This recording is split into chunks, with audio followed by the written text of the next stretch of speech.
मुगल। पेश है आज की अहम खबर शामिल करते हैं नौशहरा फेरोज से रिपोर्ट फकीर मेहर अली बेहन की। नौशहरा फेरोज में मठियानी रोड पर गंदा पानी होने के खिलाफ शहरी सरापर एहतजाज। शहरियों ने अल्लाह वाले चौक पर टायर जलाकर मुजाहरा किया, जिसके सबब ट्रैफिक मुअत्तल हो गई।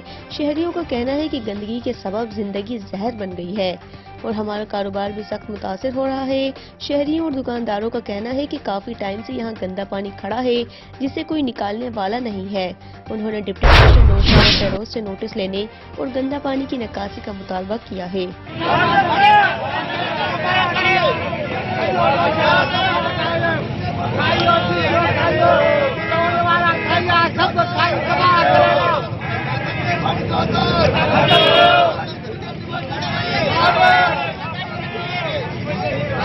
मज़ीद खबरों और अपडेट्स के लिए देखते रहिए जस्तुजो न्यूज। हमारा पेज लाइक कीजिए, कमेंट्स कीजिए और सब्सक्राइब करके बेल आइकन को प्रेस कीजिए ताकि हर आने वाली नई वीडियोस आप तक पहुंच सके।